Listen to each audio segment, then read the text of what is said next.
Anda kembali menyaksikan Prime Time Talk pemirsa, saya kembali menyapa Pak Andreas Parera. Pak Andreas, bagaimana caranya agar KPK bisa dijamin independensinya dan bebas dari politisasi? Ya memang ini kan menjadi perdebatan yang beberapa waktu yang lalu gitu. Memang di situ kan ada beberapa fraksi di DPR yang menyarankan untuk melakukan revisi terhadap undang-undang KPK ini gitu. Dalam arti ya ini untuk dalam konteks untuk yang meningkatkan kinerja KPK ini sehingga ya KPK menjadi lembaga yang independen di dalam melaksanakan tugasnya, juga mempunyai akuntabilitas publik yang bisa dipertanggungjawabkan. Nah, cuma waktu itu kan ya muncul perdebatan ya akhirnya ya isu ini kemudian menjadi reda gitu.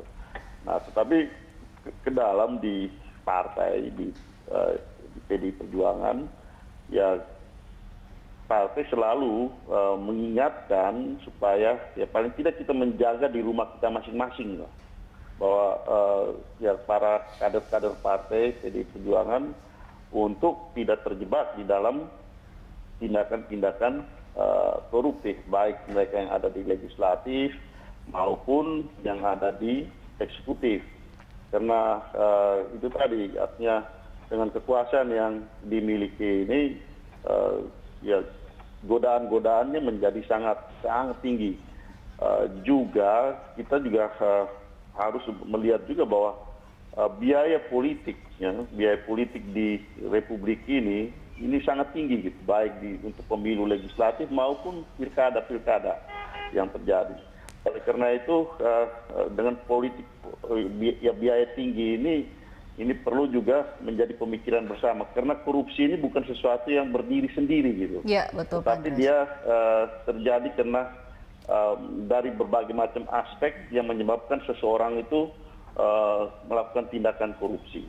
Oleh karena itu saya kira dalam konteks inilah kita artinya PDI Perjuangan apa yang disampaikan oleh Ibu Mega pada pertemuan kemarin dengan di depan kader-kader PDI Perjuangan adalah mengingatkan baik ke KPK-nya maupun juga ke para kader PDI Perjuangan. Artinya ada peran aktif partai juga di sini, Pak Andreas, ya? Iya, jelas. Artinya ya karena para kader-kader partai ini kan mereka akan memegang jabatan-jabatan publik kan.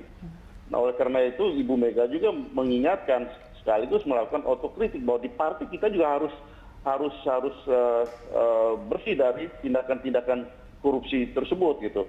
Karena bagaimanapun yang ini kan baik di jabatan publik di pemerintahan, di legislatif maupun di KPK itu sendiri kan yang diisi oleh manusia-manusia yang bisa terjebak di dalam godaan itu, bukan oleh para malaikat-malaikat yang bersih dari segala macam tindakan itu gitu.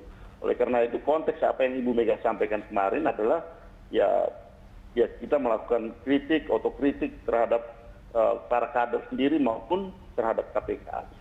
Baik Pak Andreas dan juga Pak Haryono, kita sudah terhubung dengan pemirsa Pak John di Papua Barat. Selamat malam Pak John, silakan Pak, apa yang ingin Anda sampaikan? Selamat malam Bu. Selamat malam juga yang mantan komisioner KPK Pak. Siapa itu? Pak Haryono Umar di sini Pak. Pak Haryono Umar. Sebenarnya yang kami harapkan masyarakat itu komisioner KPK yang masih aktif, tapi tidak apa-apa lah. Terima kasih banyak sama Pak Haryono Umar bisa memberikan pemahaman. Terkait dengan penyampaian Ibu Mega menyangkut KPK bermain politik, itu saya sependapat dengan Ibu Mega. Artinya statement Ibu Mega, tetapi harapan masyarakat kami ini menyampaikan itu berarti harus dia mencarikan solusinya supaya KPK itu tidak bermain politik. Itu caranya bagaimana? Itu yang pertama. Yang kedua, masalah Pak Andreas tadi yang dia menyampaikan masalah ad hoc KPK. KPK ada sekarang, korupsi masih merajalela, apalagi kalau KPK tempatnya masih ad hoc. Jadi KPK ini kalau bisa ini dia paten harus tetap ada, karena kemiskinan yang melanda Republik ini karena koruptor ini luar biasa, ini penyakitnya ini harus dihilangkan. Terus Kalau sampai KPK itu hilang sifatnya sementara, nah bagaimana dengan penanganan kasus-kasus korupsi yang selama ini yang belum kita flashback ke belakang, sebelum KPK luar biasa korupsi, kita mengharapkan dari lembaga yang lain itu luar biasa tidak mampu untuk menghadapi para koruptor, apalagi sudah sudah diiringi dengan politik di situ. Jadi kemampuan mereka belum mampu. Jadi KPK harus tetap ada. Kita dorong, kita cari solusinya. Bagaimana KPK supaya tidak bermain politik? Itu kira-kira kita punya bapak-bapak yang di Dewan. Bagaimana caranya mencarikan solusinya supaya membuatkan aturan yang lebih jelas supaya KPK itu tidak bermain politik. Baik, kira-kira Pak itu John. penyampaian saya, Bu. Terima kasih. Baik, terima Selamat kasih malam. banyak Pak John. Ini suara rakyat ini yang harus kita perhatikan. Saya ke Pak Haryono terlebih dahulu. Jadi bagaimana Pak untuk meyakinkan publik akan independensi KPK dan juga saran Anda untuk upaya kalau misalnya penghapusan terlalu jauh semakin meminimalisir korupsi di Indonesia? Jadi korupsi itu menjadi tanggung jawab bersama. Partai politik dalam hal ini Pak Andreas juga harus memberikan dukungan support yang besar untuk upaya-upaya pemberantasan korupsi atau yang Mbak Ani bilang mengatakan untuk diminishing, mengurangi sampai ke level yang paling rendah sehingga kita betul-betul menjadi negara yang bermartabat secara internasional. Kemudian juga di DPR, legislatif juga harus memberikan dukungan yang kuat kepada upaya-upaya pemberantasan korupsi, bukan hanya kepada KPK tapi juga kejaksaan, kepolisian dan kehakiman. Nah, melalui apa? Melalui aturan-aturan yang betul-betul mendukung upaya-upaya pemberantasan korupsi.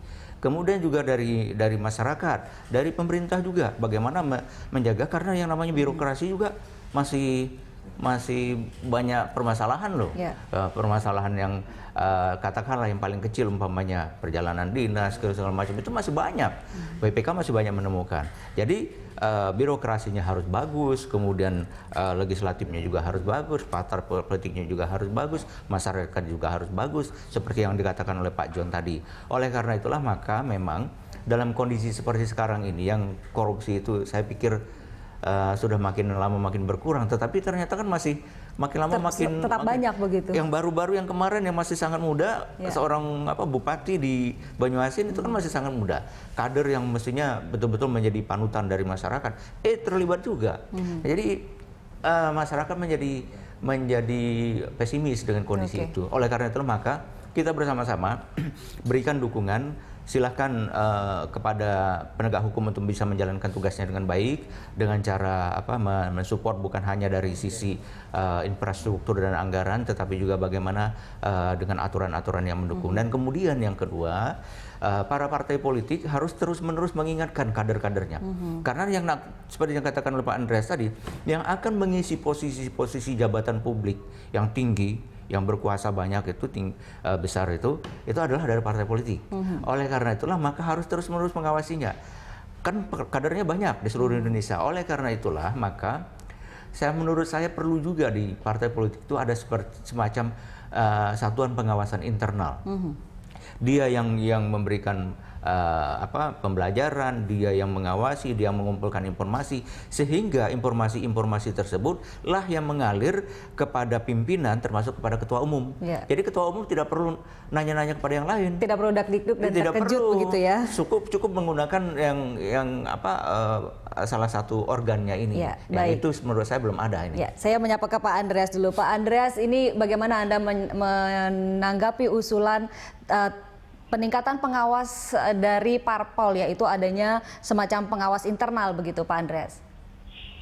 Ya, terus terang ya, artinya sekarang secara khusus mekanisme itu kita belum punya, tapi misalnya untuk tindakan-tindakan indisipliner, ya termasuk tentu juga yang menyangkut korupsi ini, di partai itu kan sekarang sudah ada mahkamah partai.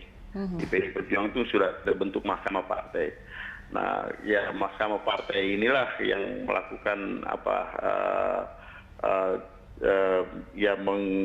mengadili mereka-mereka yang melakukan tindakan-tindakan yang berkaitan dengan disipliner partai tersebut gitu.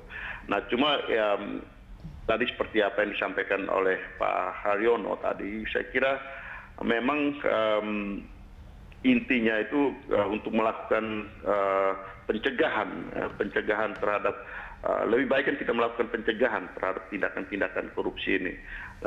dimulai dari rumah masing-masing gitu, baik di dalam rumah yang paling kecil, di dalam rumah tangga maupun di dalam organisasi termasuk ya partai politik yang menyiapkan kader-kader partainya untuk duduk di dalam jabatan-jabatan publik ini.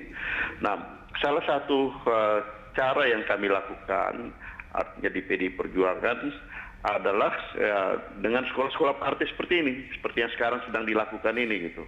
Di dalam sekolah-sekolah partai ini ya paling tidak partai menunjukkan komitmen bahwa secara organisasi partai tidak menghendaki terjadinya tindakan-tindakan koruptif oleh para kadernya.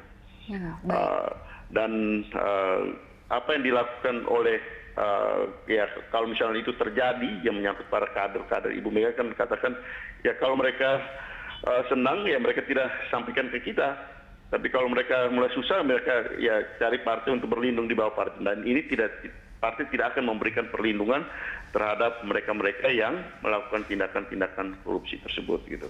Baik. Jadi apa yang bisa dilakukan oleh partai paling tidak sampai dengan saat ini adalah meningkatkan disiplin kadernya untuk tidak terjebak di dalam tindakan koruptif tersebut gitu.